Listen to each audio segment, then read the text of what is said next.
Today is July 22nd, 1996. We are interviewing Dorothy Haber. Interviewer is Phyllis Hochberg. We are in Brooklyn, New York, USA, and the interview will be conducted in English. Today is July 22nd, 1996. I am Phyllis Hochberg, Hochberg. We are interviewing Dorothy Haber. We are in Brooklyn, New York, USA. Can you please tell us your name? My name is Dorothy Haber. Can you spell that? Dorthy, Haber. And what was your name at birth, your maiden name? Dara Diner. Can you spell your last name? D-O-R-O in D-I-N-E-R. Or did you have any Jewish names? Or do you still? Dvoire, that's all. And a middle name? Gittel. And what is the date of your birth? 1923, 3rd July. 1923 July. Yeah. And the day in July? 3rd. 3rd. Okay. And what city were you born in? I'm born, it's not a city, it's bit in Dubrovka, Československa. Podkarpatska Rus, Československa Republika. Can you spell the name of the city that you remember the best spelling you can? D-O, Dubrovka, D-U-B-R-O, V-K, forgot already, you know. Okay. When you were growing up at home, do you remember your home life, your parents? Yeah, it was a nice, close family, work hard. What was your father's name? Joseph Diner. And your mother's name? Zali Maskovic. I mean, single, you know, from home. Like that, Zali Diner. And your parents, where were they born? They born also not far, like my father is not far, also like between Lechowitz. And my mother is after Munkac, Kosino. And what kind of business did your father have? It's like a grocery, everything, you know, all kind of thing. Do you have any sisters and brothers? I have one sister I used to have, and one brother, nobody's seen. And what were their names? My brother was Abraham, my sister was Fanny. Feige, home here, Fanny, change. Can you describe what your community life was like when you were growing up? It's was people was very close together. It was how many years we together. And it was a quiet life, you see, work hard, and we get along with everybody. No nationality, no difference. Everybody was our friends. You had a lot of neighbors that were non-Jews? Yeah. And how did they treat you as Jews? Very good.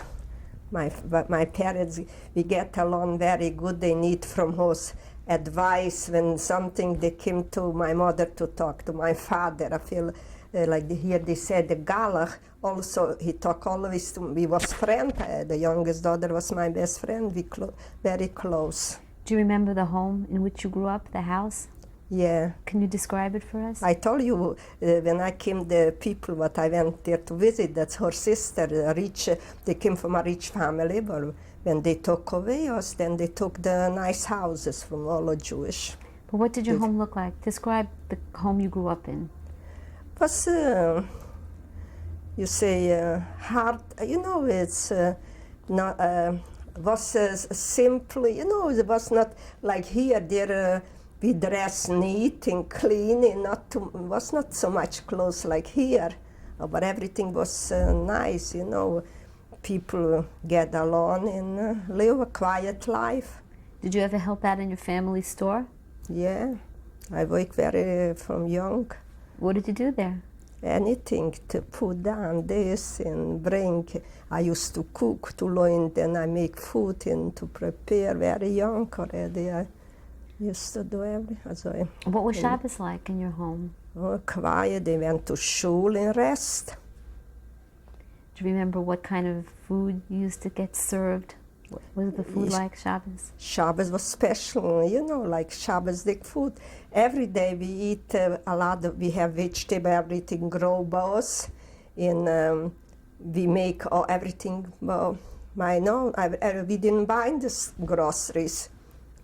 Everything we make, challah, bread, and noodles, and all the kind of, everything my mother used to make.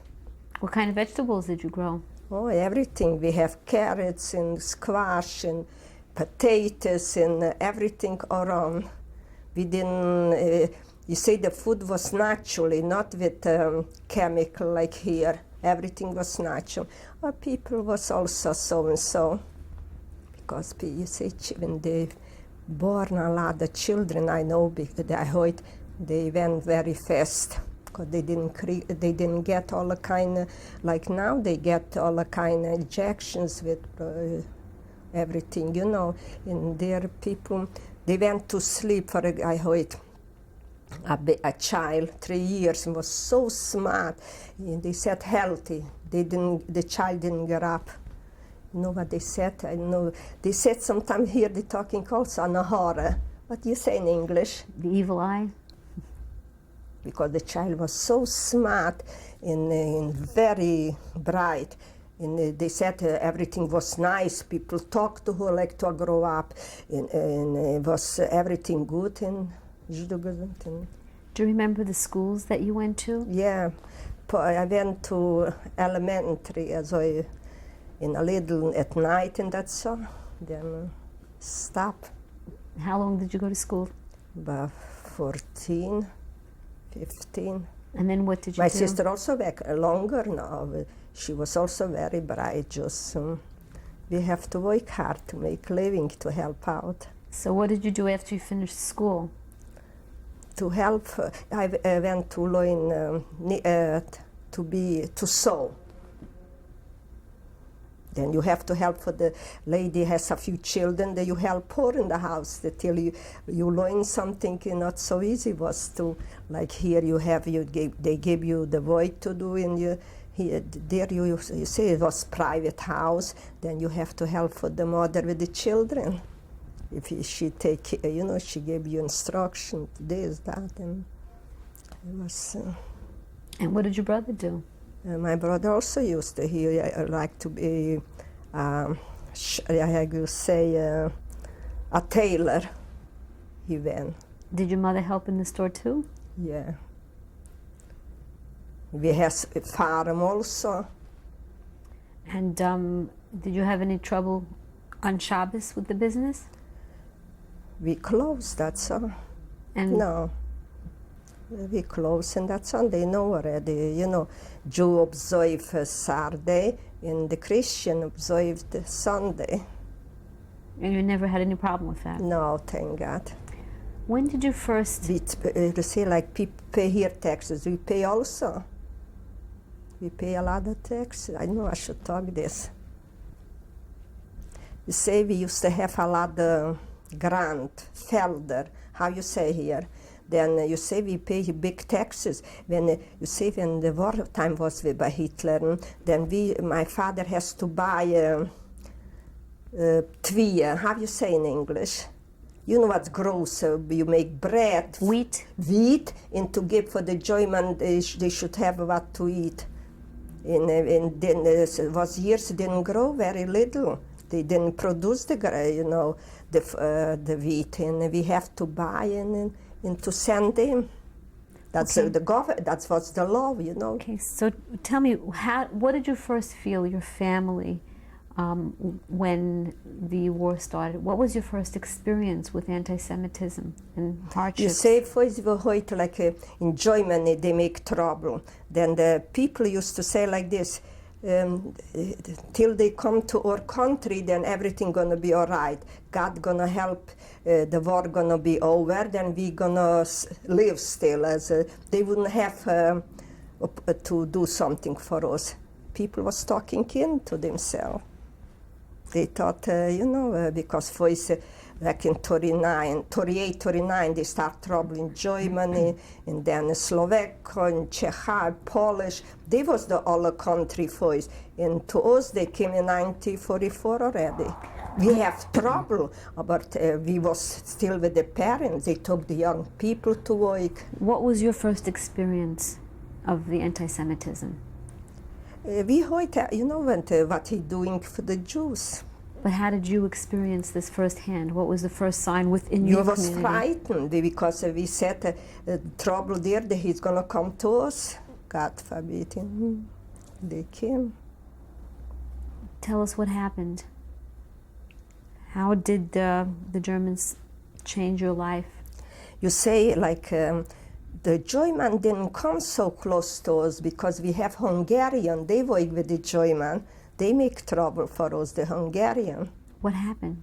They help for the German, and but they said to them they did the trouble they make. What did they do? But they do. You say To your family?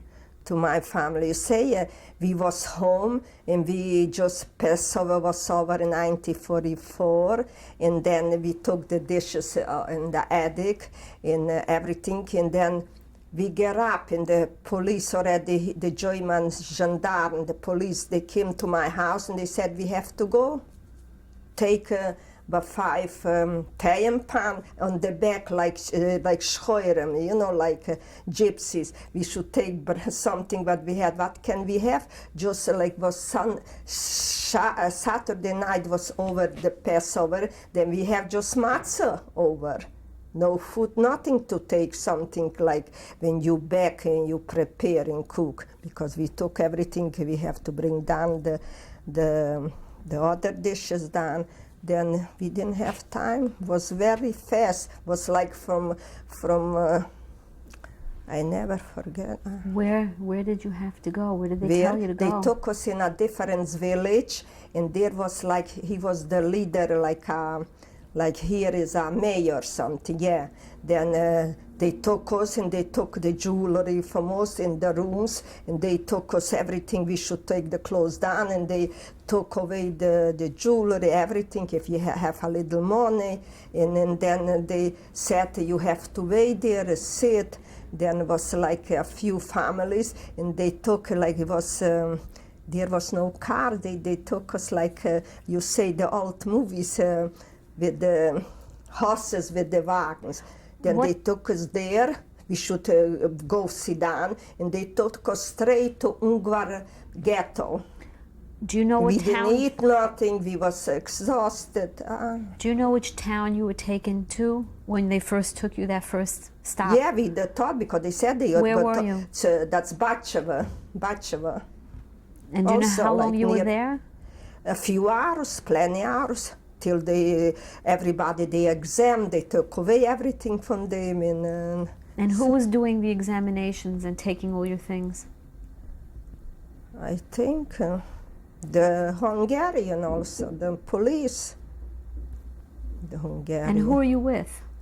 I was together, my mother, my father, and me, and my brother they took before to work. He was a young boy. Where was he? I don't know. They took him, they said to Ukraine, someplace different, like Ukraine was like near Latvia, near Russia, someplace. They took a lot of Jewish young boys men to work there, and they killed them a lot. They never came from there. And you were with your mother and your father? Yeah, father, straight to Auschwitz. And where was your sister? My sister was here already. When did she come here? She came in between 1939 and 40, in February something, I remember. Can you describe to us what happened after that time when they took all your possessions? What did they do? And then they took us on the wagons, and then they took us few hours from mine. So a village took us a few hours till we come to Ungvar. We came there. There was a big Jewish people. They used to have big big places, Teglogyár. There's I can explain. was out a roof. And they used to make furniture there. Wood was there, all the kind of thing they make furniture, carpet there. And we has to lie down on the floor at night and to sleep on the floor. Who was there? How many people were there? Plenty, thousands. From all over, from all the villages and the city, from the little, they took there. Like we belong to Ungvar, then took us there. Munkac took from different direction. Then everybody has a different direction. So they created a ghetto? Ghettos all over in Europe. Yeah.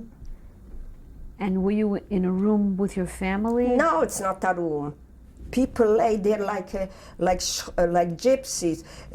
I was together with my parents, and here was different people, neighbors also with their family. Did they give you food? They gave something. There was something just like not also water with. But so this was the food for most what we left home. Probably they bring, all the kind of. Were you able to leave? No. The room that you were in? No, that's not a room, just a roof, big roofs. But they used to be there, they used to make carpet, there woods, all the kind of furniture. And how long were you there? Few weeks. You see, some people, if you have collection, when you left the house and they prepare already, then they send them from rich family. When they got a lot of money, then they brought him food from the house. They know. You say they was probably they prepared to this. They heard probably before because we didn't have radios, television to watch the news. They skimmed all of a sudden, and probably in the big cities they heard more news. We could hear if somebody through somebody the news what's going on. So did you receive any kind of letter or any Nothing, mail? just like from nothing. Did you When know? we would, you say, when we would know, then we would prepare this, that, and we should have for something when we in trouble to do something, to buy. But we couldn't because everything was very fast. When you were in Ungvar, in this ghetto, did you know anything about the extermination camps, what was going on around? No, never, nobody told us. No. The people was before us, they know everything. Because when we came already, then they told us, you say, there the crematory was big, the chimney, then like, the roya, how you say roya? Smoke. The smoke, that's, and you say, there you're gonna go. Your parents, all of them, you're gonna go because they didn't like us, because they said they already there a long time and they suffer and we have good things home. Who are these people that said that to you? Jews, young, but they was alive. From Slovenska was young girls there. They was the boss. They was the block testers over us. Yeah, first when we came there was at night. When the transport came, they never came the daytime. We should know what's what. Then was at night. Then the big officers like SS, they stay there. Then you say then they start to shoot on the. You say when we went from the how you call when we came to the ghetto, when we went from the ghetto to Auschwitz, then already was no good. Voice there was no good, their voice, because the SS already, they want to kill us. They said we should throw jewelry to them. Okay, let's... That's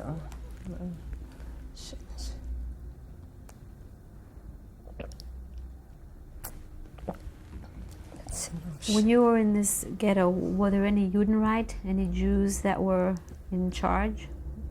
No, they was no good, all of them. But you did have leaders that were Judenreich? First was like this. They said, they took away my mother. First they said the men separate, left and right, like you say. This is where?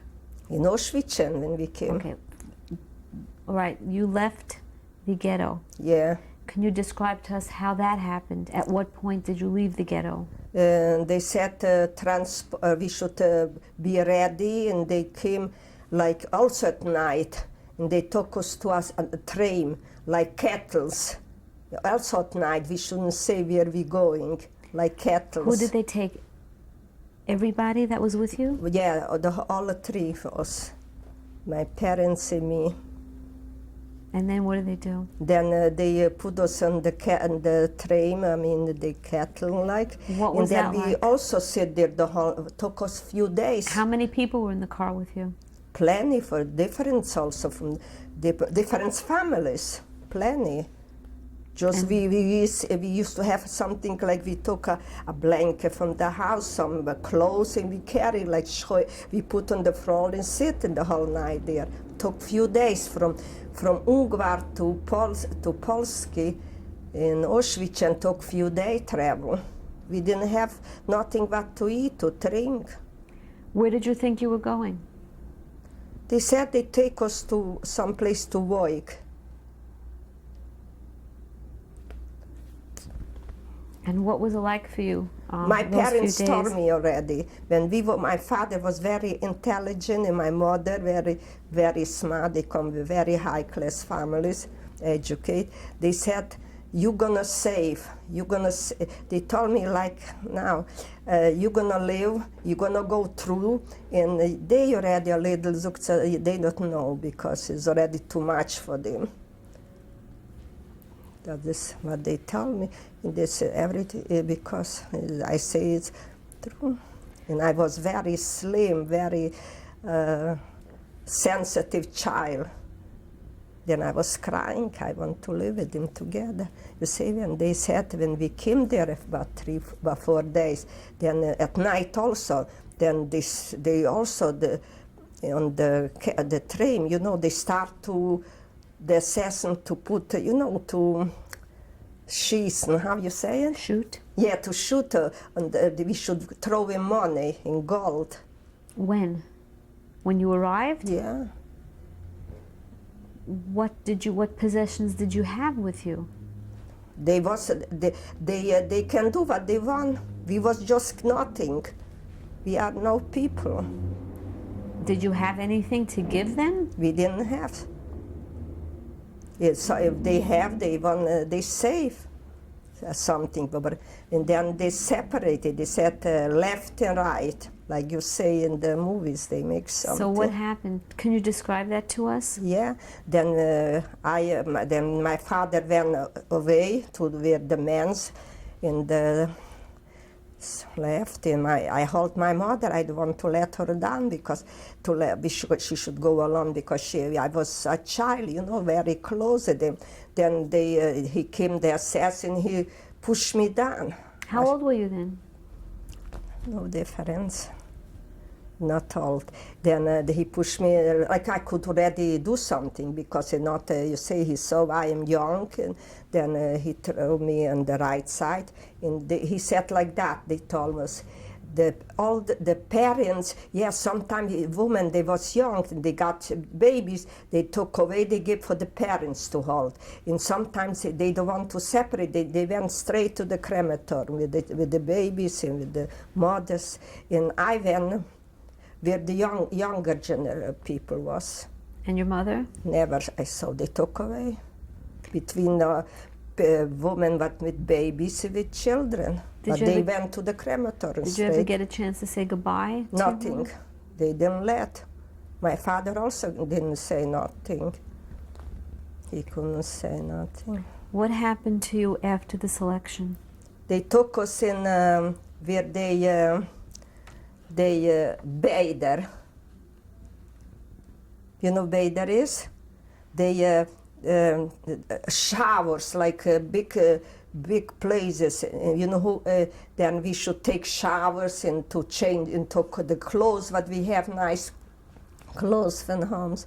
And it took our hair. I used to have nice hair, long one. Then they took how you call it, like make look like a boy, like a man. And And they gave us some schmatters there, some from before what they left, what they came the transport already. I didn't get my clothes already no more. Somebody else, something, no shoes, something, everything junk. And then they took us again in lagers there. When you arrived and you got your showers, then where did they take you? In the lagers. That's Auschwitz was. What did you see there when you went in? What I saw just light was, you say if you touch the wires there, you got burned there. If you want, because it was barracks, then every barrack has wires all around. When you touch, you got burned dead there.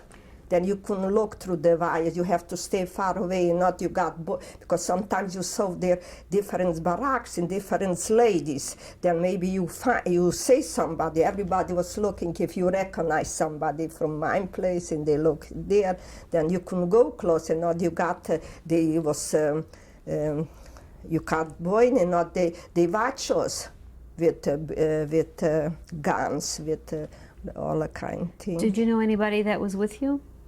Nobody I know, just strange people from all over. Okay, we're going to stop here and we will continue.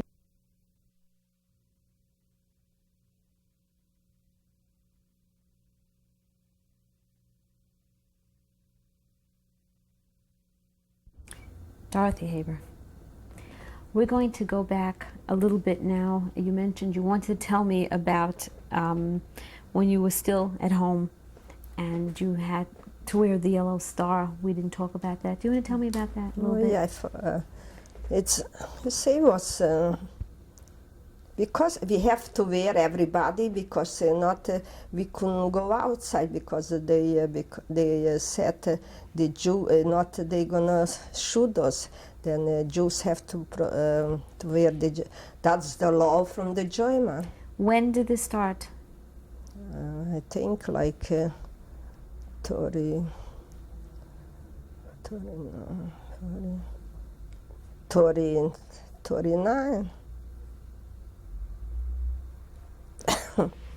And you all wore it? There was no problem? Pardon me? You all put it on? You all wore it? You never went out without it? No. You're not... what would have happened if you did? If you would have walked out? You know, shoot you. The Hungarian and they watch us, the police. All right.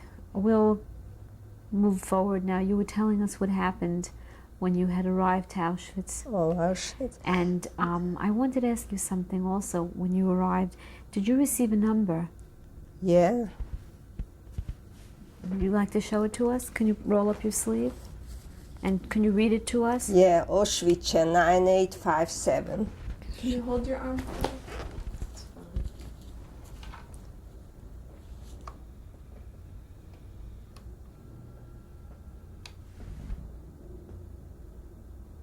That's fine. That's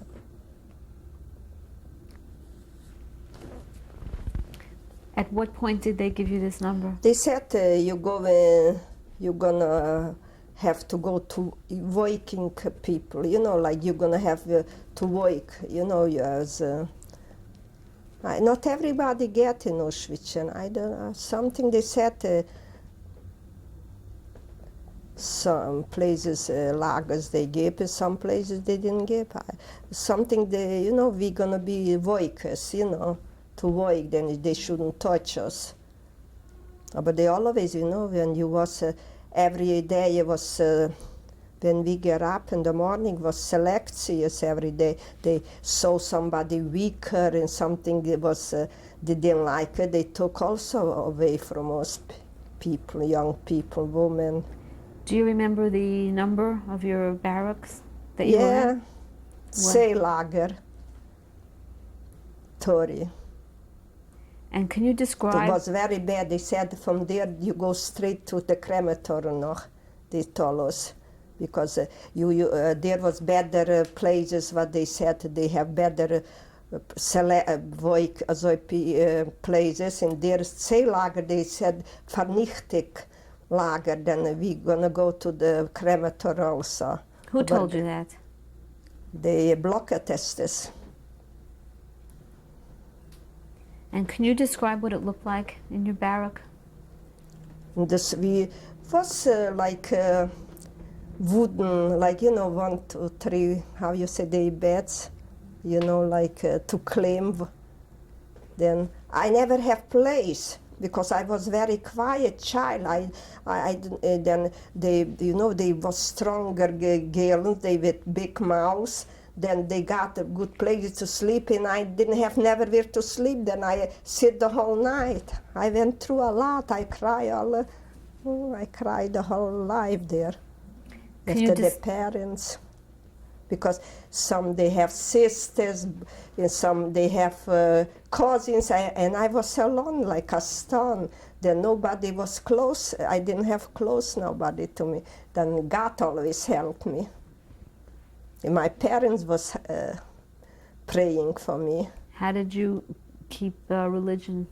Did you know of any days of holidays or Shabbos? Everything I know. How did you keep track? I know when it was Yom Kippur, I fast. And noch few girls that we keep together, friends. How did you know? I don't know. We one another was figuring out. We know when Rosh Hashanah was, when Passover was. Everything. Was Auschwitz, and I was Rosh Hashanah noch, like we was there. When did you arrive there? In 1944 was in May, 1944 in May. Schwiez, also I know, because I have one Yurtzat after my parents. I know everything what happened the same day. We came the second day, was that time Shavuos, Shabbos and Sunday. We came Sunday night. Every few years come out my Yurtzat the same day. Then I know that time. What did you eat there? In the morning was black coffee. You say what they did? In Auschwitz, and we have the pots what people brought from the ghetto, pots noch, something. Then they put there, and then they give for alle baracken pots. And from one pot they have to eat 5 gallons, and I never got nothing. Because they took the pot and they eat out 1, 2, 3 till comes 5, because we was 5 in our line, and I never got nothing. Why didn't you say that you're entitled? Why didn't you? What? They didn't care. They cared one another. They didn't care. Did you become friendly with anybody there? Who was friendly to me? To me, I was friendly. They block tested, you say they was Jewish from Slovensko. They said they already 5 years there, and they was they dress nice and they talk German very good. Then they was the leaders over us, and they was good with the assassin. They slept probably with them also, and we came there like we are nothing. Do you remember any of their names? I forgot already. It was. Well, like they talk Hungarian, Slovensko, was Marta, all kind of names. Can you describe the a lot after the war? They said they're gonna kill them when they get if we live to get out from there. A lot of they didn't come home.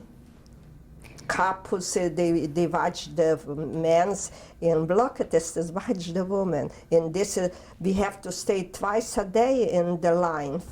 And they was counting us, and somebody was missing. Then they put us in the barrack. We can go outside. Did that ever happen? I don't know what happened. So maybe they changed the barracks. They went in a different barrack or something. Did it ever happen to you? No, thank God, not to me. But when somebody did something bad, they already punished the whole barrack. Few hundred was in a barrack. Can you describe the work that you did there? Yeah, I know Auschwitz, and you say they gave you say I could be always selected. Then we didn't know, then a few girls from the villages, we keep together. Then we didn't know we were gonna take, we said probably to the crematorium. Then we always came back. We turned around, we used our heads, then we came back in the same place. Then we already did this a few times, and they said everybody has to go out from Auschwitz because they saw already the war gonna be, you know, they coming closer. That was Russian. What did you do in Auschwitz during the day? They gave me a big hammer in big stones, and I should hit the stones. It should make a little one, from big one bigger than me, and I should hit. And we have also a leader, a Jewish. Then she said like this: if you say somebody comes on and says something, then you make, because they shouldn't punish her, they're gonna punish us. Then I don't know how I did. God gave me strength. The hammer was bigger than me. Everybody has something else. How you say sometimes you run away because they said if you have education, you have a trade. If you have trades, and I didn't know what's good. Maybe this would be good. This. Then I always thought to myself, maybe it would be better to run away. Maybe we shouldn't change. Then I said already, we should go. Maybe they're gonna take us in a better working camp. Then we went to Bergen-Belsen. There was no right. It was also no good. When there. you were in Auschwitz, how many hours did you work with this rock? From 6, 7, plenty hours. Till what time at night? 7, I thought. Did you get anything to eat when you came back? Water, something, a soup with water. You say already, for me better was when I go away from Auschwitz. Because How long were you in Auschwitz? From May to September. Did you ever get sick there? Thank God, no. Thank God. People was, when they came from Budapest, from the big city, they couldn't take it. They thought they home in a wealthy home, and they don't know from bad things. Then they said they can eat. We couldn't eat either. Then we saw they left, and we took it. Better. You say they put in the food something like something. Say women they shouldn't get. I think the period they put something like some poison, you know, something, because the strong woman they was such a, you know, like a stronger girl, and they got. I never got. I stopped. What happened to them when they got it? What did they do? What they do? They through the dress you saw everything. They have to go wash. Outside was like we have water outside. Winter in the snow we have wash. Take the dress out and put a blanket to dry there someplace and to be clean. Outside was snow, winter, and we used to wash ourselves. We didn't catch a cold that time. And like they treat us like, not. Yeah, and they took us once a month like that. They took us in big, then we was afraid they're gonna take us the crematorium, they're gonna burn us. They took us to Bader. Bader, that's German, like you know, big showers, big, like everybody went there and they washed themselves. And they wash the dresses also. We have to take all the clothes they put to sterilize the clothes. We should be clean. We should be awake. You know, we can work for them. And you were in Auschwitz till when? From May to September. And then what happened? Then they again make transport. Can Then you again I describe want it? to run, but I thought already better I should go away from there. Did anybody that you know run or try to escape? Yeah, we keep together few girls. And they tried to escape? Not Well- to escape, we couldn't escape, just we waited, then the transport was in a different camp. We thought in a better place, someplace. Can be worse than in Auschwitz. And What did you find in Auschwitz that was the worst thing for boys, you? I never have food, nothing to eat. Because the girls, what they took the one part for everybody, they didn't care, I didn't have nothing. They didn't care. You say, when you're in trouble, you can be the same nationality. Maybe you from a better home, from a high-class home, but everybody was just for themselves to save. And can you describe what happened when you left Auschwitz?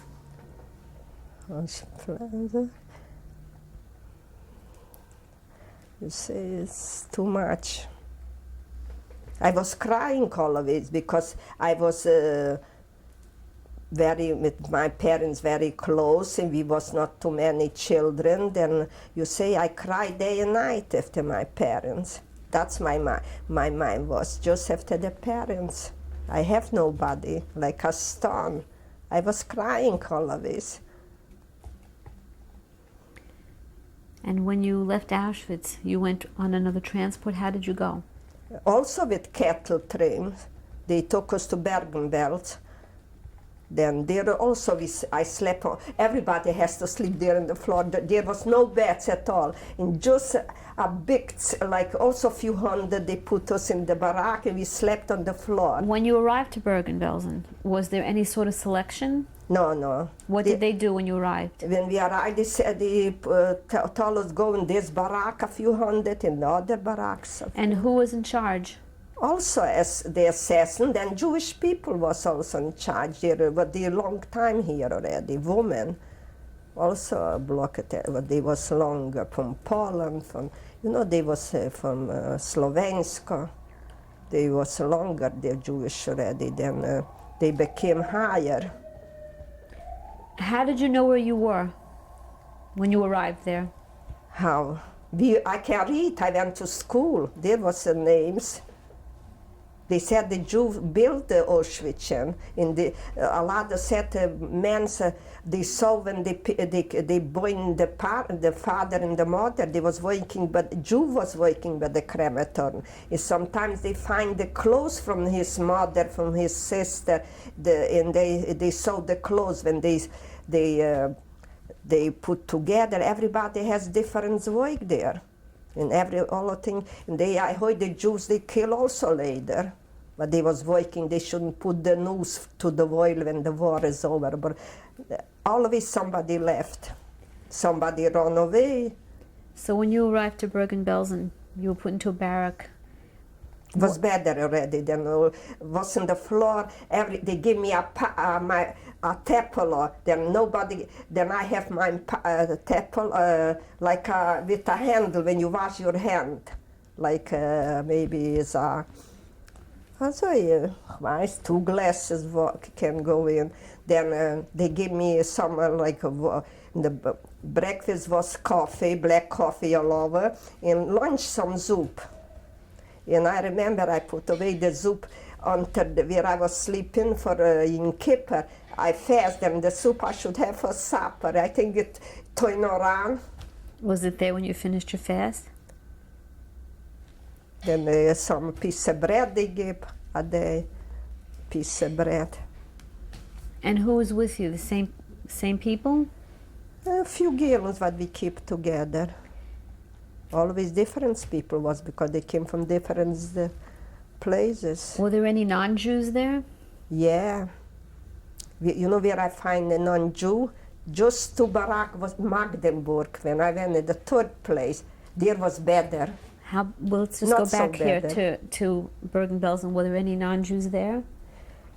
Bergen, I don't think so. Magdeburg was.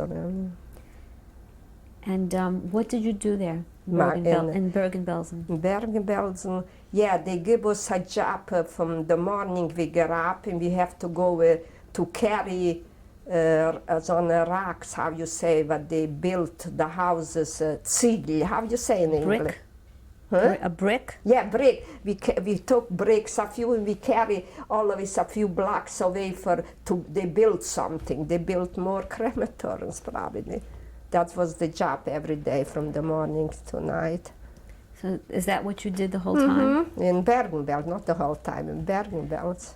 Can you describe what you actually did with the bricks? We pick from a place where they deliver, and we carry on the hand, ich weiß how much you can, and then we have to walk with them to another place, plenty blocks away, plenty. And then you went back for more?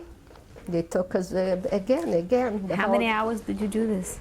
Oh, I don't know, 10 hours, 12. Plenty. And how long were you there? Also few. From September, maybe to November.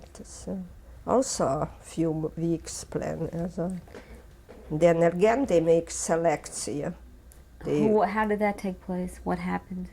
But how they put us in the line as 5 every day, morning and night, and they always pick who's how it looks and how they like the person, how you know. And then what did they do? They transport. And what about people they didn't like? Sometimes they left there and sometimes they already stay to the end of war, some people I heard. And some people they transfer in different camps, always in different places. They always change around. Some they came back here, some they went there. They brought different people to Auschwitz and then they brought some back to Bergen. They always like cattle they run with the people. And what happened to you from Bergen-Belsen? I went to Magdeburg. There I work already a high job, big job. Magdeburg? That's in where?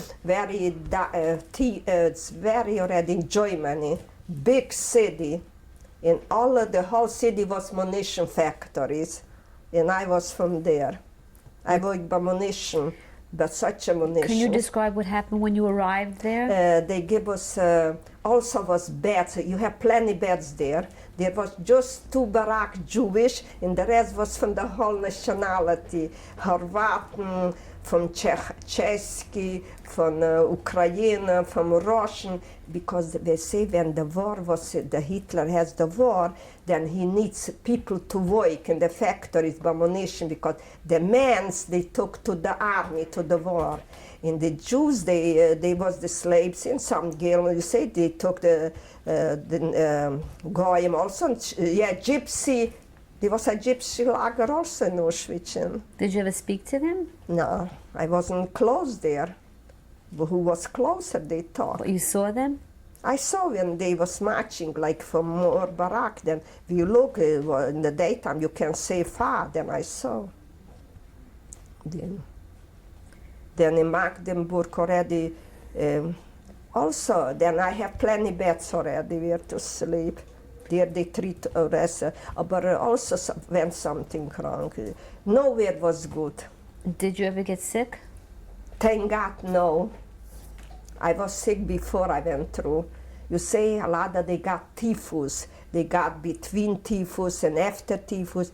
And when I was home in 1942, then they brought from different countries the sickness. Then a lot in Europe they got people typhus, and then I catch also. And I was very young child, as a young girl. Then they told me, thank God, I got this home. Then I didn't go through there. Thank God. And God should help me now also with my children, grandchildren, because how much I went through. Then. Okay, let's go back. How long were you there? In Magdeburg. Magdeburg. I was from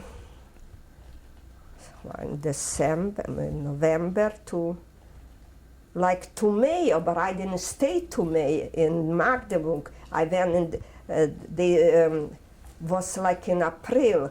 You see, we was working every day 12 hours. 1 week night time, 1 week daytime.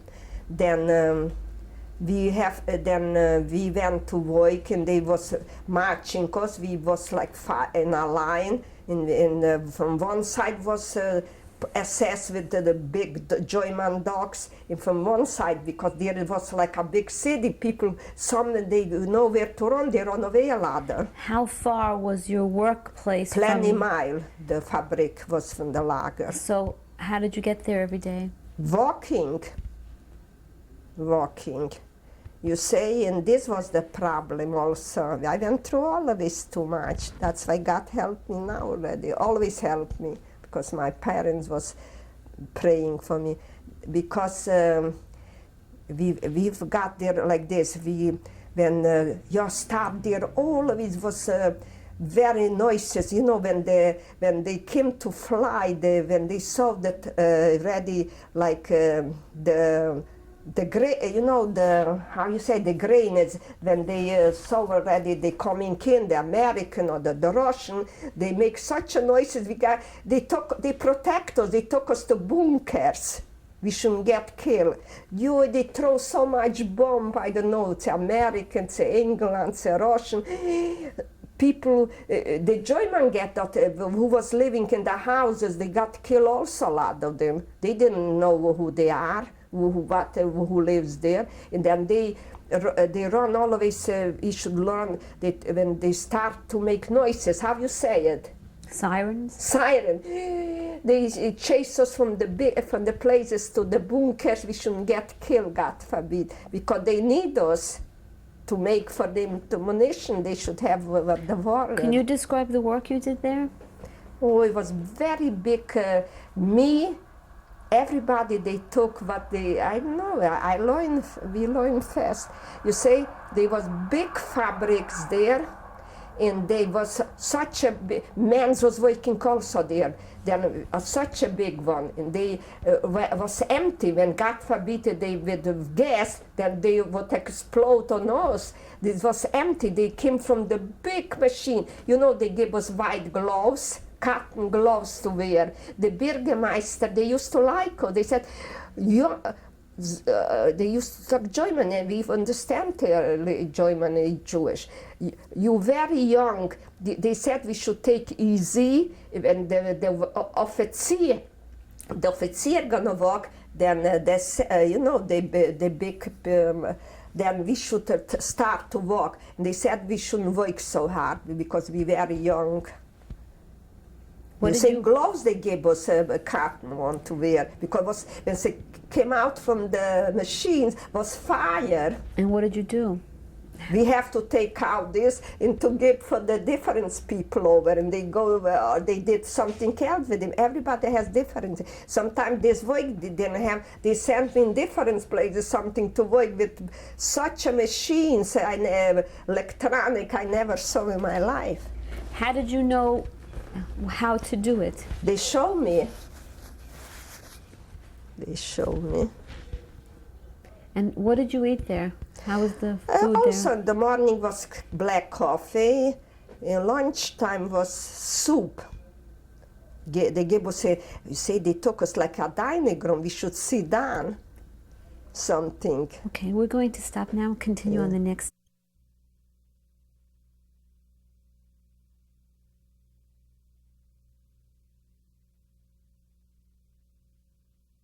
Haber, you were telling us about the ammunition factory that you're working in. Yeah. And what you had to do there. You say, about the big munition. I mean, I work, but the big, like I said, the big, how I said before. But what they fill up with powder, and they use it to kill people in the wartime. That was like so big when I saw it, but it was empty. When you fill up, there's the poison, you know, the chemical, then they throw in the, you know, in the wartime they use this thing. Were you able to keep holidays and know when that Jewish holidays were when you were there? Well, I don't think so. We have to do what they said. Just we keep in mind and we know what to do. What kept you going?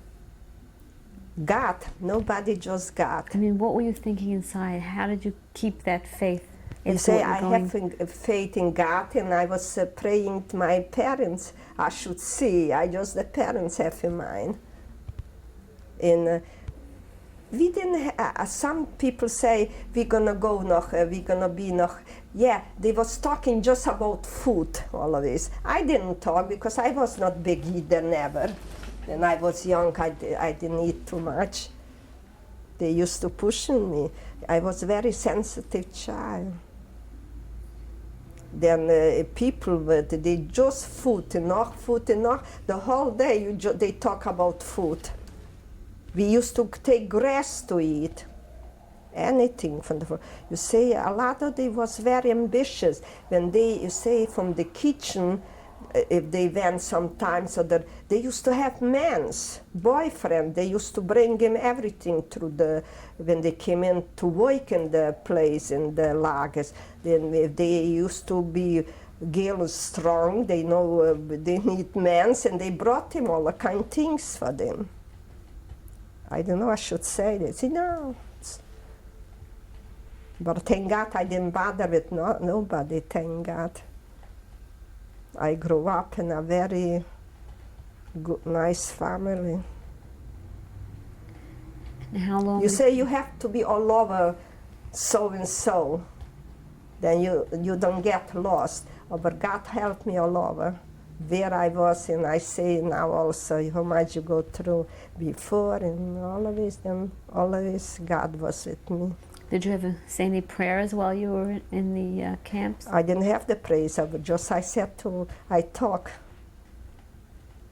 Did you know when it was Shabbos? Yeah, because we have to count the days, I mean, we should know where we are. Yeah, I know every day. Did you do anything special for Shabbos? I think we went to work. We didn't have rest Shabbos. Every day we have to go to work. We have to stay outside plenty hours. In the morning, they count us 5 in a line. At night, they count us. Then we was busy the whole day. We didn't rest very little. Because somebody shouldn't run away. How long were you in this camp? Magdeburg. Also a few months.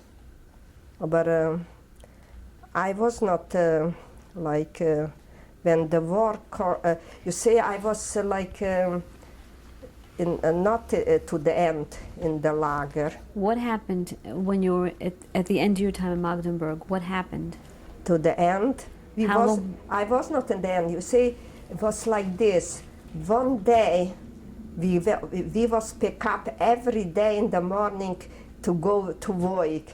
And then we say nobody came, we already free, but it was no good free. Some people, they know already the places there because they was longer, and the Christian, they was smart. They was running away to the cities, and they run away, then they didn't get punished, nothing.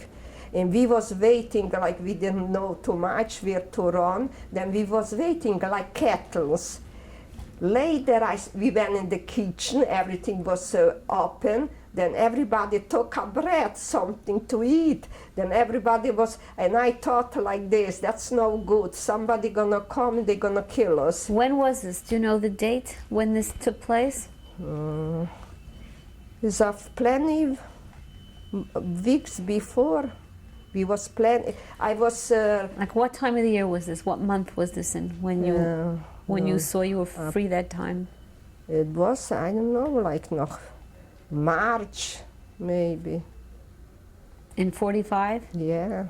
Not 45, 44. Or some people got very fast already. They came ze hebben gezegd, ausgeleist. How you say it? They was free. They free because they was in difference, because all over came, the American came, the French and the Russian. But what happened to you when you saw that nobody came? What happened after that? What happened? Shouldn't happen. They came SS and they said, go march to in the line. Then I said, it's no good. They put us in fire now. So and then, what did they make you do? then we marched and they didn't let us to go. People start to run. Then they have dogs on one side and the assassin not dogs. Then we have to do what they said. They said we should go and walk plenty mile from where we stay in the barracks. Who were these Germans that came?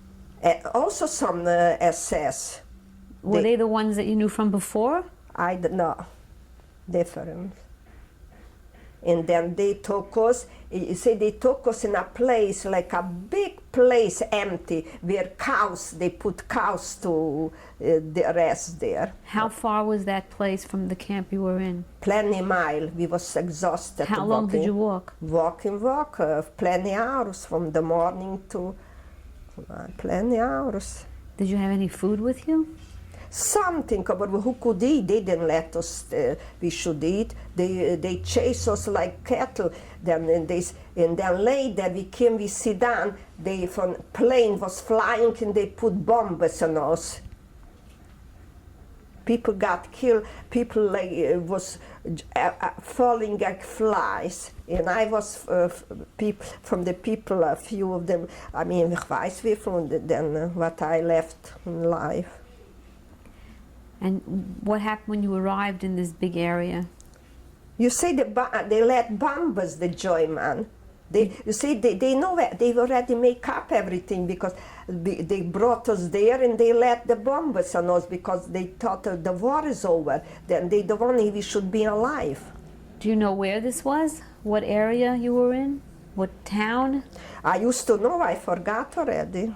It's plenty miles from Magdeburg because we was walking plenty miles. And then... How long were you there? We didn't stay long, we run. When we stay, we would get killed, everybody. Then a lot of, you say, we tried to run away someplace. And where we was running was just a big,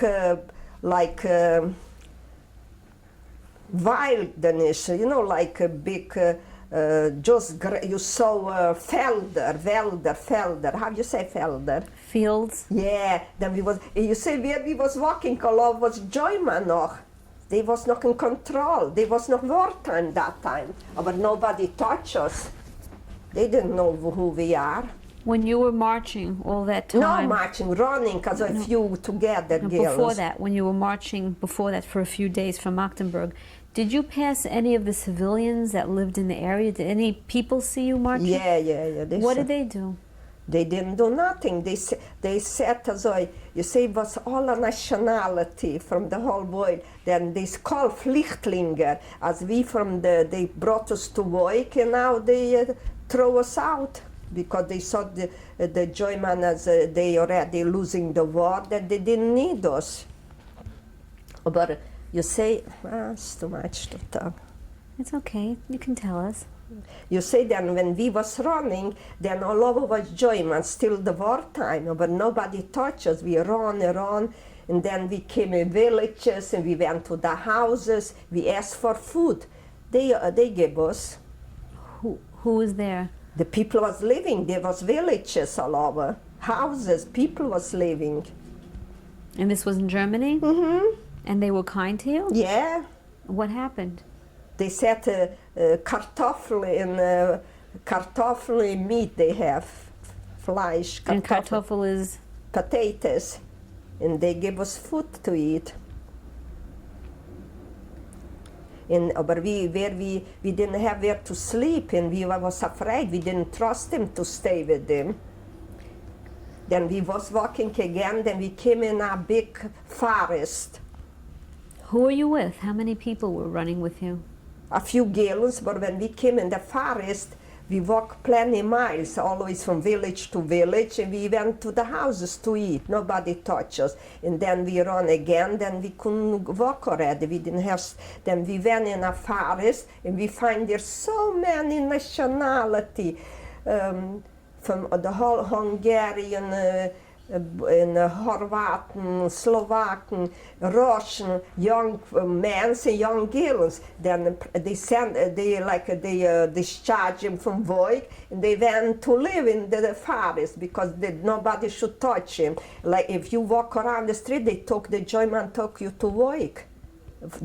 Any work, farm or anything to work. They didn't want to work. They went in the forest, and there they was living in rain and sleeping there. And they used to go. The villages was not far, and they asked for food. Yeah, sometimes we went to a German, to a soldier. He took out a bread he gave me. Because he didn't know, because we took the clothes, what was numbers also on the clothes, you know that? Numbers used to be in the clothes also separate. Then I turned around on the left side, then they didn't know we are Jews, because the Jews, they wouldn't like. So when you went to these places to ask for food, they didn't know you were Jews? No, they thought we are from the whole world. You say like we came to work, they know they took from all the nationality, from all the country, people, young people, to work here, because the German didn't have workers for them to produce work. Did they ask you if you were Jewish? No, never. Nobody. When he was already like this, ready on, then nobody asked. And if they would have known you were Jewish, what do you think would have happened? I don't know, probably if they would kill us, maybe. So how long were you in this forest when you were running in? Weeks. When the Russian plane came, we didn't know what he came down. Do you know where this forest was? Also some place, you know, far, I forgot already so many years. And what time of the year was this? I know what year, it was still... No, what time of the year? It was already 45, because we got the Russian plane came, then he said, Auschwitz, Virginia, we already can go free. I said, if we wouldn't say the plane, then we would stay like cattle in the forest still. So can you describe to us what happened?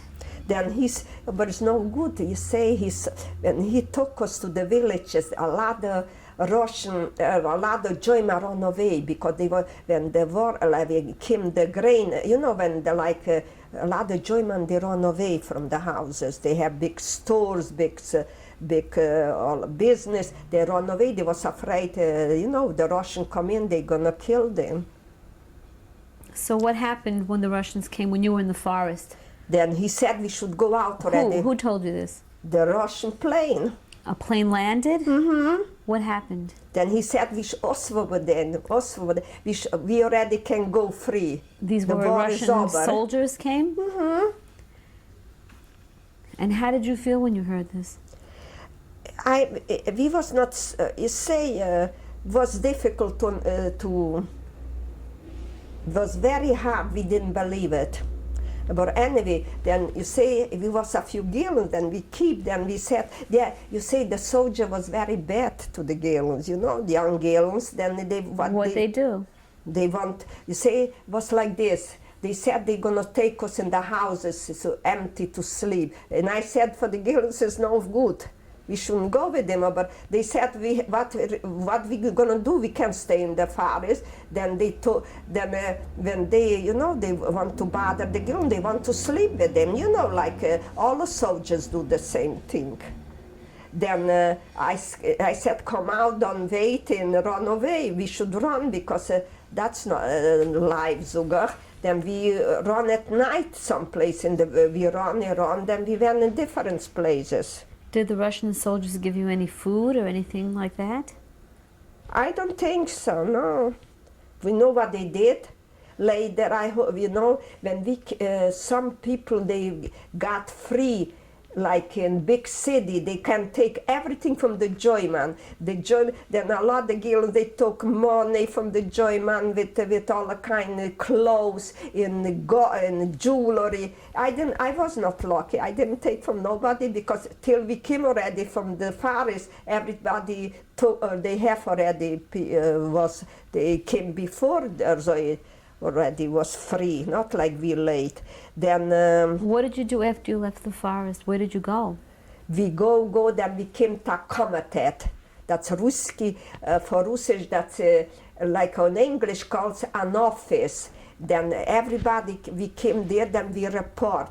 We said the situation, we was in a forest and already we have no home, and they was an office and they took the records and they gave us a room already, separate woman. Where was this office? Oh, in a village, so in a city, a little city, village. Still in Germany? Germany. They give us a place to live. Where? Where did you go? I forgot already the place or how you call it. So many years. Then we stayed there. But what country was it in? Germany. Still in Germany. Yeah, because how can you walk? You walk a few miles a day and night. What about food? They give us already food and we should cook ourselves. They give us already. That's probably already they find out. America probably they sent already for the like for the concert as you know who's alive they help out was like a play call they know was like the war over. Then already they sent food from different countries to support us. We should have what to eat a little. And who was in this apartment with you? Few girls just. Thank God was better than the soldiers. You say, I heard the Russian, they take from the girls to sleep, and they took from them all the kind jewelry, but they never, they took from the places in clothes, they watches. Russians, and they like to steal everything to take away. And they everything, I remember, the Russian, when they came to Germany, they took everything in the trains and everything. But they was the very strong people, the Russian. They take everything from the German. Because you say the Russian, the German did plenty trouble in Russia also, I heard. And that's not it. And how long were you in this apartment? Weeks, a few weeks, because till then everybody, they ask where you want to go. We have no home, we are Flüchtlinge. Then they say, I put my address in the girls also. We come from Czechoslovakia, all over from where we come. And then later came transport us to the trains. And then everybody say, where can we go? Then we went straight from where you born. So you went back where? To mine, where I was born. And who did you travel with? With few you say that time you didn't have to pay. They called DP. They was a Flüchtlinger. We didn't have to pay nothing. Because in a lot of, they was with a lot of friends, they meet with friends, with sisters, brother. Some people didn't go at all home, I heard. They went to big cities and it was better. Like that was all the cities they have committed for refugees. They should take care, they should give us something, they should be together. Well, what happened with you?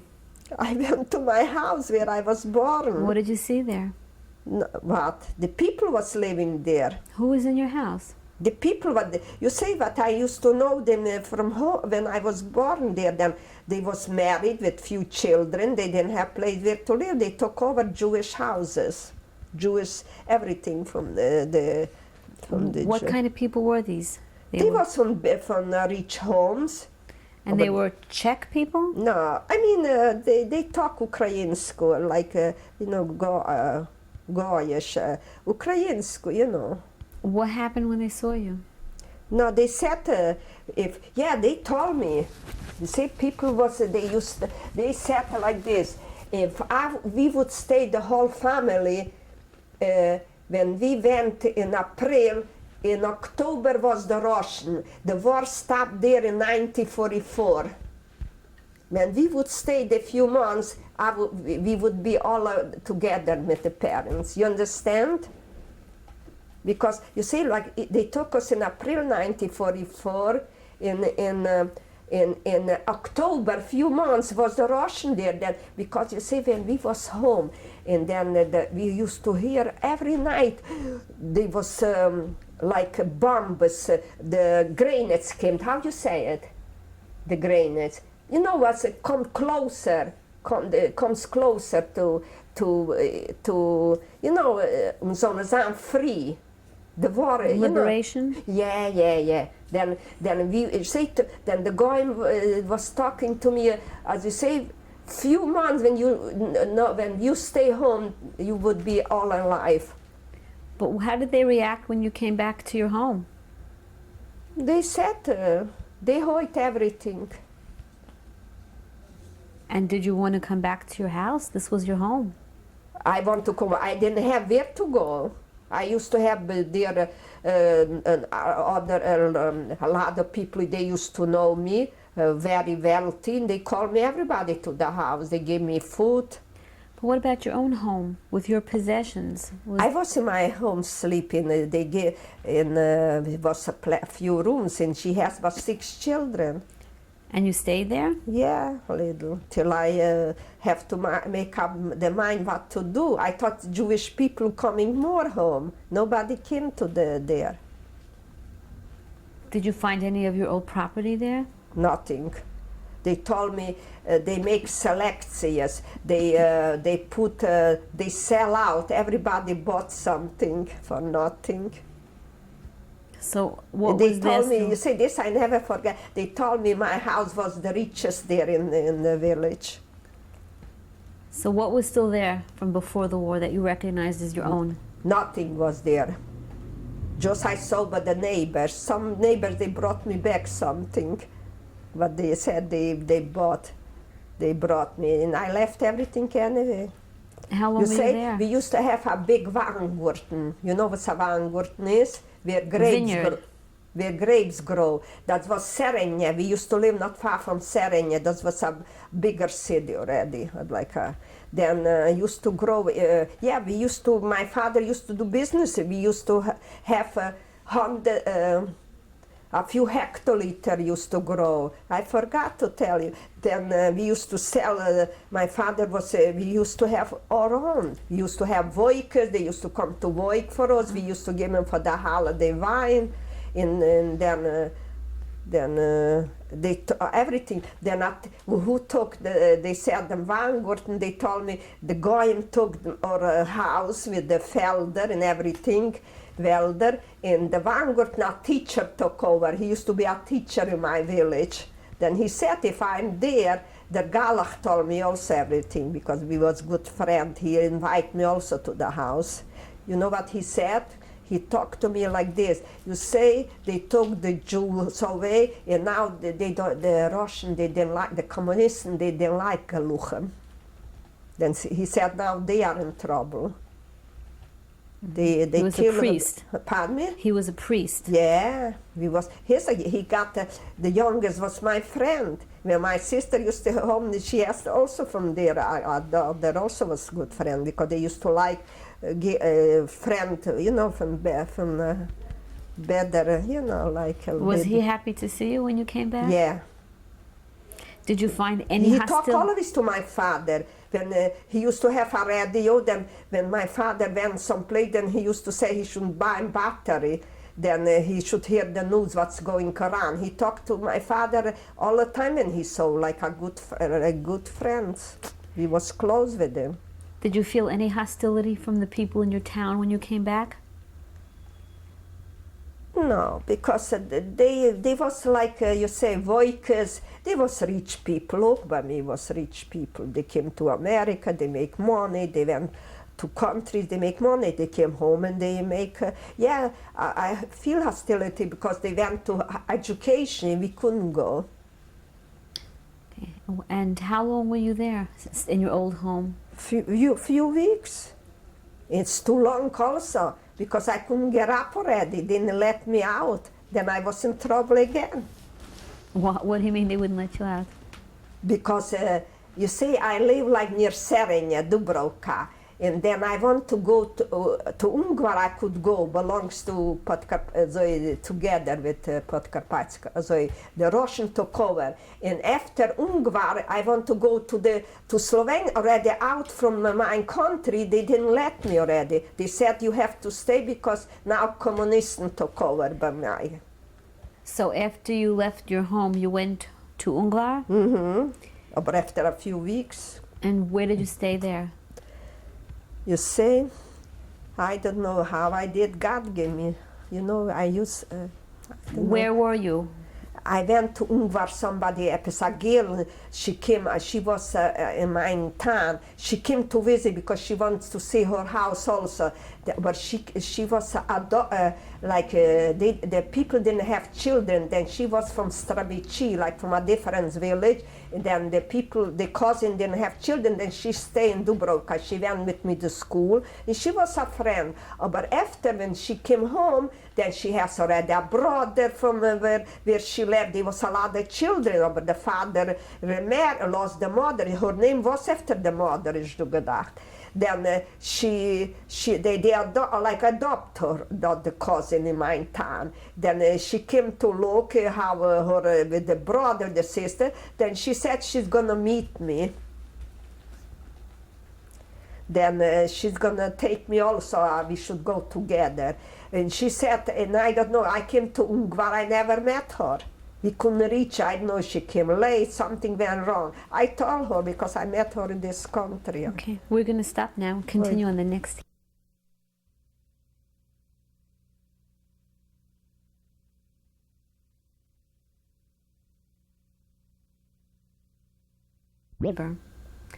You were telling us what happened when you went to Ungvar and you and your friend didn't connect. She said, when I met her later, she said she came, but she came late. And she came with her, she had brothers and sisters. What is her name, your friend? Esther Gross, I remember. We grew up, we went to school together. Okay, and what happened when you didn't meet her there then? Then I went home. But I was afraid because I live plenty kilometer from Ungvar to Dubrovka. Then I catch a horse, a wagon. I pay him, and then they took me like home. Thank God, and not I wouldn't have a place to sleep. I didn't know people. So what did you do then when you came back home? Then I try again to do something. To think about what to do with the life. What did you do? I thought I heard somebody tell me something as you should go again to Ungvar, and there is a place where people go to the lady and they talk to her and they give her something, pay her, then she take you for the night.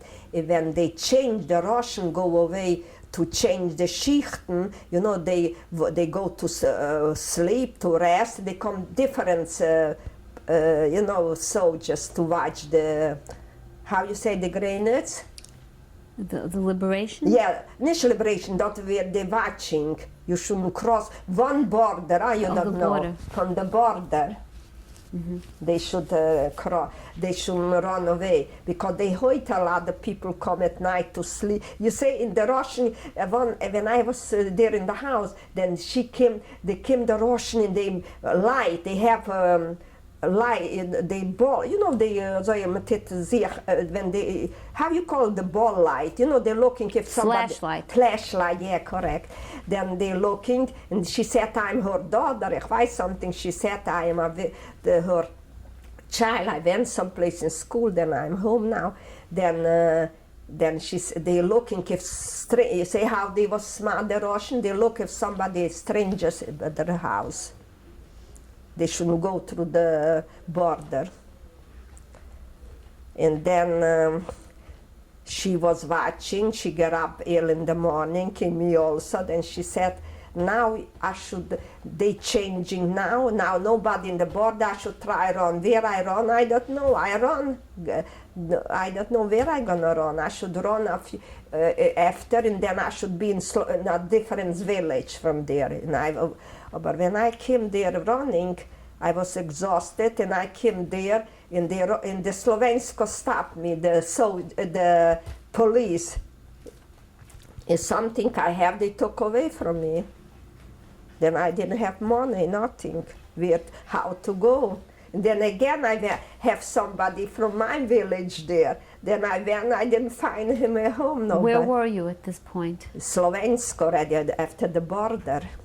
I crossed the border. So what did you do? I have to think again what to do. What did you do? What I did. Then again, you say, then I went walking, I was tired, and I have no money. I went on the subway, they chased me down. They said, you have no ticket, you can go. I said, I am I came from the war and I have no home, then I have to go to somebody to meet. They didn't care already because. What did you eat all this time when you were running away like that? I don't know, maybe I went to somebody in the house to ask something, I don't know. God was with me. And then again, then I came, I went again in the subway, then I was riding. Then I came, like I told you before, my friend was living in Ihlava, that was Slovensko Dan, a big city, and she was married to a gendarme, to a policeman, and we grew up together. We went to school together, and but when I came there, she wasn't home. She was in the hospital never, because she got trouble, something. Then he was working. Then the girl, but she knows me from home. A young girl, and she said that her aunt is in hospital, and he's a policeman. Then he works. And what is his name? I know, Laura. I remember. She was Mary, Maria. And she was not Jewish? No, Christian, but we grew up together. Her mother sent me, how I know. The mother, when I came home, then I was Bahorj, they was a very wealthy people, rich people. Then she said, if I go sometimes, then I should go to her daughter, when I go from the... So what happened to you when you were running away and you went to look up your old friend who was in the hospital? What happened then? There's something he told me, is no Jews in Ihlava. Nobody left. Then I should go maybe to Praha, someplace. Praha was very far away, and I didn't have money. He didn't offer me to give. And his sister was living in my house. And his parents, we used to know each other. His sister was living in my house. He didn't offer money, and I didn't ashamed to ask him. And I left plenty there at home. That was his sister who was living in your house? Mm-hmm. They're from a rich family. See, he was educated. He was a cop there in Slovenska. So what did you do? I was walking again. Yeah, then I came to a train. I don't know, I have to tell this, my private life. Tell us. They're going to make movies, money, and I should talk. I know this business because somebody told me. I say, nobody has to tell me. You see, then I went to the train again, and then I sit there. It was night, but there was like, when we was waiting in Europe, was all over, when you stop the train, was like a place to relax people when they want to change to the subway, you understand? And then came to me a young lady, she was or middle, like weiß, I was young, and she was like weiß, a teacher, zuvor, then she told me the story like, yeah, she came to me. She said like this, where I'm going. I don't know where I'm going, I have no money. She started to talk to me, and I was dressed so poor, and I left everything in the house because something I didn't have in mind. I gonna go there. Everything I make fast. Then I never close money. I left everything in the house already. But after the war, I'm talking now. And then she said she has an old mother and she needs company. See, I am interested to go with her. I don't know the lady, but I said she's educated. You say I was younger, but I was listening how she talked, and to a lady, then I trust her. And she talked very intelligent, very nice. Then I said to myself, what I gonna stay here and a man comes, what I gonna do something, I don't know nobody. I went with her. She took me with the subway, I weiß how many miles. That was Kutna Hora. That was also Morava, Slovenska, Morava. Then it's a big city, this I know already. I went plenty big cities already after the war in Loving, before also, not such. Then I came, then they have a big house and she has tennis. I came to the house, an old mother, an old panichka, an old lady was her mother. Then she introduced me, she met me there and she said she wants I should have company for the mother to be with her.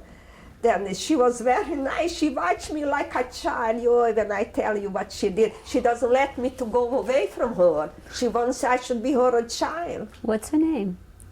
Mrs. Hrdlichkova. So how long were you there? A few weeks. Till I got a letter from my sister. You see, this was the problem. I couldn't reach my sister to America, not I would have already my sister. You see, this I have to talk. I went on the attic. We have an attic in the house. And I look there, then I find a little paper. And I take the paper and I look the address. You see, my dear, but without I talk not English about what I did. That's you see. Then I took this paper, and I read, and I was written the address where my sister used to live, and we used to get mail always from United States because we used to have relatives. And my sister was. We used to have the last letter from my sister 42, and no more. Where did she live? In America, in Where? Brooklyn, my cousin, 531 Willoughby Avenue. That was in Brooklyn, in 531 Brooklyn, that's Willoughby Avenue was. So what did you do with those addresses? You say they said till when I am home, I can write to my sister. They didn't let from Russian to write to my sister. Then I have to go. Why I went to Slovenska? Because I want to be closer to my sister. God give me, you say I have ideas, thinking what to do, because you say nobody was with me. Always God, and now also God. Because you know I lost my husband so young. So tell us what happened when you were there. Then I came to this lady. Then there was a man, he was working in post office. He was a bachelor. She used to like him, this teacher, but he didn't care. He looked at me. I was young and so poor dressed, and he looked at me always. And the lady, she didn't let me talk to him. He's a bachelor, and he liked young girls. He told me, the Panya Hrdlichkova. And I listened to her because she was like, I like her. Because she was so good to me, and the teacher was happy I am with her. Then he said, then I can talk to him. She went all over with me, and he shouldn't bother me because he likes the young woman, because she used to like him, her daughter. Then she said like this, he said to me, I asked him also, I asked also the teacher, said, Jews do here, nobody came back from the war. Nobody, no Jews here. So what did you do when you left there? Just as I didn't finish, then the post there, what he was working in the post office, he was a general, he's a big man. Then he said, then I told him the story. You see, I have a sister. in America. Then I like to reach her, but from my country, when I came home, I told him I'm Jewish. Even I am Jewish, and you say, and no letters. Then they told me I should go to Slovensko, then I can make mail. Write a letter. I have a brother also in Brooklyn. He was so you know, they like young girls always. You know, I used to look different. I know the people, young people, they like all over. Then he said I could mail myself. No, he wants my letter. I should mail. He gonna mail to his brother. He was very good to me because he used to live in my in her house in Panička Hrdlička. Then she knows I wouldn't bother with somebody else. Because he lives in her house. Then he saw me there always. He gave me a big present. I should buy clothes. So he took the letter? Huh? He took the letter for you? He took the letter and he sent to the brother. And they told me my sister, the cousin, as a man brought to the house the mail. Then he say how he was nice also to me. People always was nice to me, better than we in concentration. So your sister finally got information from him. That was the first time? Yeah. In 1945. She must have been very happy. Yeah, because she said to the mishpucha, I wouldn't go through this. Everybody was happy to hear from me, because we was not big family, and my parents was close with the family, grow up. Did you try to locate your brother at any point? Yeah, but no, everybody tried to come out, and we never heard. They said a lot, they got killed in some place, they sent them labor work, and they kill him a lot in Ukraine, ich weiß. So, wow, how did your sister get back to you? She written a letter to me. She writes a letter. And you received it there? Mm-hmm. She sent $1 always to me also. So how did you feel when you got your first letter from her? I was very happy. And then after you left this woman's house, where did you go? I didn't go nowhere. She didn't let me. Where can I go? I didn't know. I have no money to go. And she said she's going to give me money also. I should stay. She's going to buy me clothes. So everything. how long were you there? Weeks. And then what happened? What happened? You say I used to have a cousin in the Czech army when the wartime was. You hear the Czech army, then after, when the war stopped, the Jewish boys, a lot of got, probably your mother also was like this, then Jewish boys married after the war, they came home, and I heard something, as a cousin, he got married with a girl what he knows so before the war, and then they moved in the Sudeten, that's Germany, near Germany, and they got big farms because they was in the army. Then there was the law like this. If they was in the war, then German run away, they gave them the farm they should take care. They was in the Czech army. That was, they have like that, they deserve something. Then he write to the mishpucha also, he wants to go to America also. He's also a cousin. His father and my mother was sister. Then he writes to the mishpucha, and one mishpucha heard from the other. Then they already got in touch. He came after me. What's his name? Pinchas Moskovich. That's my mother's mom. My mother comes from the same family, Moscow. Then he was married, a young fella. Then my sister probably told him he should go after me because I'm someplace far away now. Between no strange, between people what I just And what happened then? But she doesn't want I should go.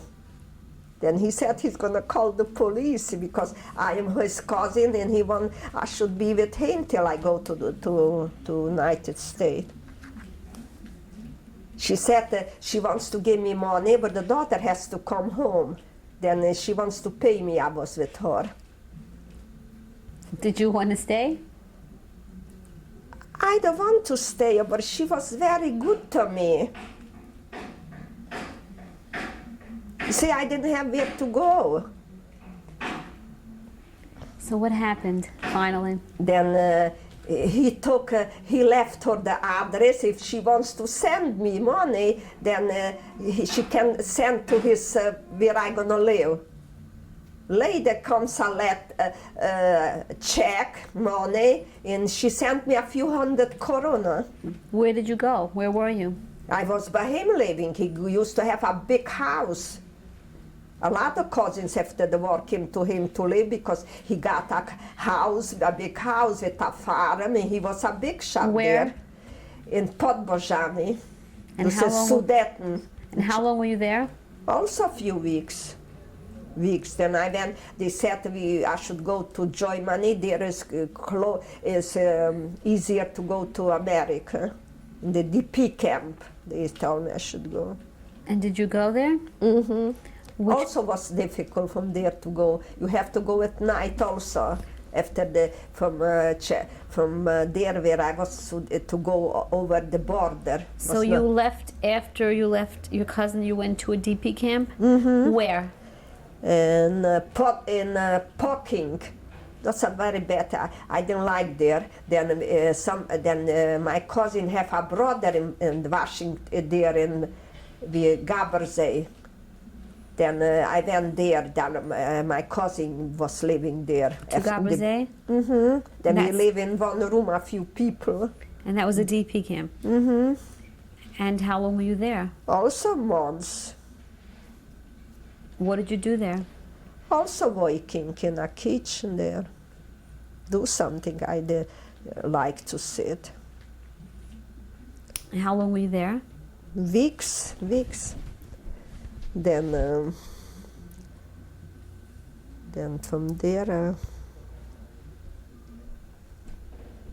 from there, my sister also written. She sent me papers. I have to work because I didn't come like different people came through the highest, through joy. Everything my sister was working when she was single, hard to save a few money. Then she spent on me for the affidavit, for the coming in different. And people came without nothing. They didn't pay a penny. So how long were you in the DP camp? Long. Till what point? Where did you go? My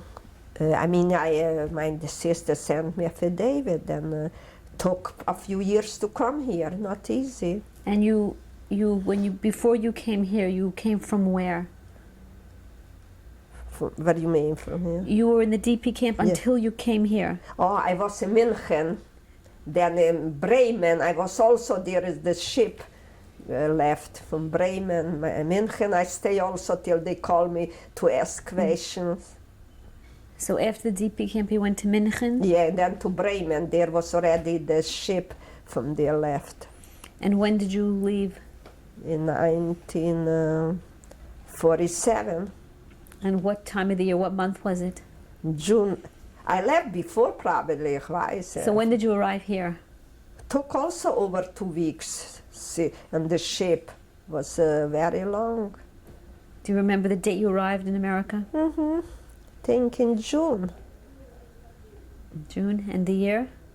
1947. What was it like? Can you describe when you first saw your sister? Yeah, so excited. Because I thought we wouldn't, because when she left and we was crying, all of my parents, as we wouldn't say no more, or God knows, because the war, they're gonna kill us. And my parents said like that, you young, you're gonna say your sister, you have a chance. How did she get out before the war? Because we used to have here big families. I told you the same time. My father, my parents, everybody's supposed to come here before noch. I heard noch. The first war, they supposed to come, then they didn't let come. And they sent big family, they sent for the whole relatives there in Czechos, in Carpathen, everybody should come and get up from there. So you arrived in America. What did you do? Where did you live? But my sister, Maybe she has not so. She was also at that time was difficult to get apartment when she married, and it was not so easy. She lived in 3 rooms, and I used to live in living room to sleep in a Ostelbettel, how you call it? Convertible? Yeah, no convoy, it was a little battle because on the holiday she used to have a boy chick already, and then the second she expect. And when did you meet your husband? Later, then a little night school.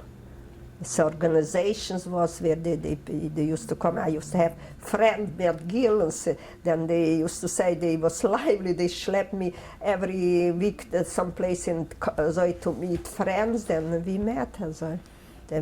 And when did you get married? In 49, 19. When? What day?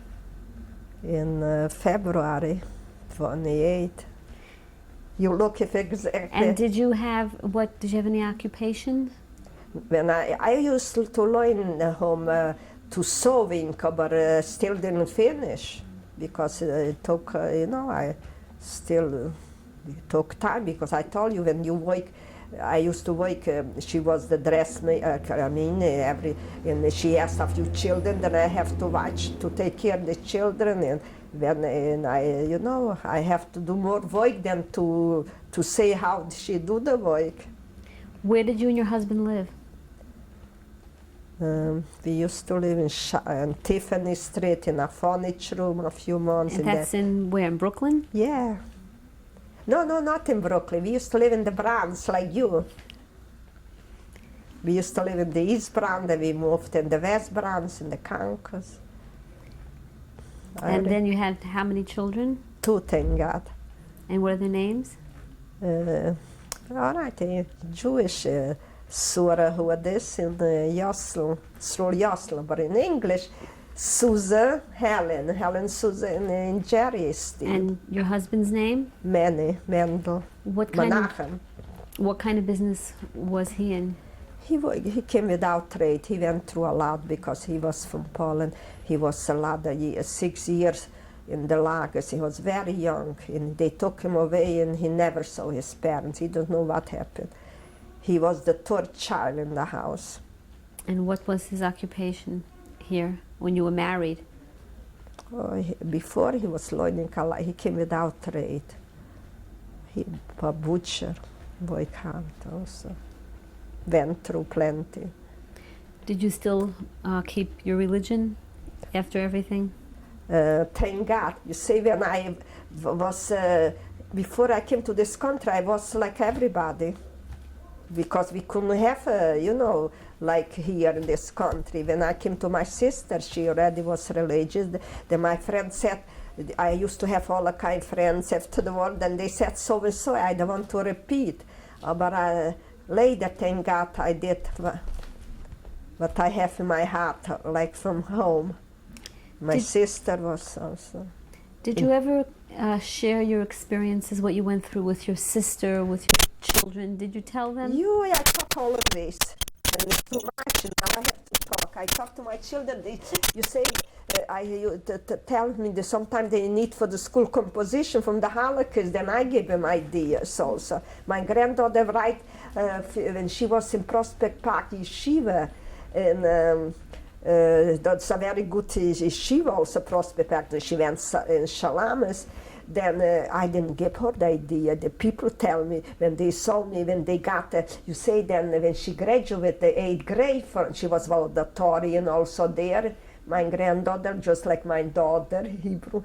And then she was written before a very big, I know how you say, a composition or the what, a report, and she was reading from where she knows. Right, I talked to them, but she was reading books also, how people went through. And the man came in the same day from Manhattan, ich weiß, a man, a very, she stopped me.